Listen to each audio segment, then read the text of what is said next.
ছোট ছোট হাতগুলো কাঁপছিল সহপাঠীর ছবির সামনে ফুলেল শ্রদ্ধা জানাতে গিয়ে। বাকরুদ্ধ শিক্ষক আর সন্তান হারানো পিতামাতার চোখের জলে পালন করা হলো মাইলস্টোন ট্র্যাজেডির 1 বছর। গত বছরের 21 জুলাই মাইলস্টোন স্কুল অ্যান্ড কলেজে যুদ্ধ বিমান বিধ্বস্ত হওয়ার ঘটনায় প্রাণ হারায় 28 শিক্ষার্থী সহ মোট 35 জন। মাসুদ পারভেজের সহায়তায় মিরাজ মিজুর রিপোর্ট।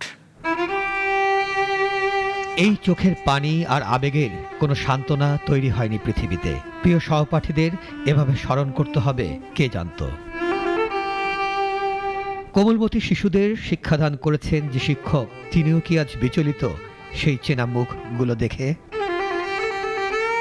আর পৃথিবীর সবচেয়ে কঠিন সময় পার করা পিতামাতা, মায়াবী মুখগুলো চেয়েছিল কি অপলক?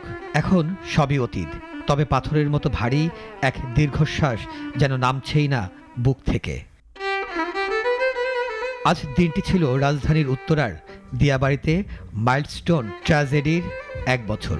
শ্রদ্ধা, ভালোবাসা আর স্মৃতিচারণের মধ্য দিয়ে দিনটি স্মরণ করেন শিক্ষার্থী, শিক্ষক আর অভিভাবকরা।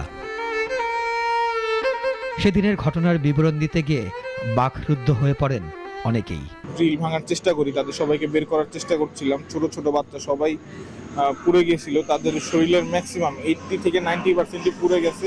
তারা শুধু এইটুকুই বলছিল যে ভাইয়া পুড়ে গেছি, আমাকে বাঁচাও। সেই মর্মান্তিক দুর্ঘটনার প্রথম বার্ষিকীতে শোক, শ্রদ্ধা, স্মৃতিচারণ ও দোয়ার মধ্য দিয়ে নিহতদের স্মরণ করে শিক্ষা প্রতিষ্ঠানটি। মিরাজ মিজু, নাগরিক।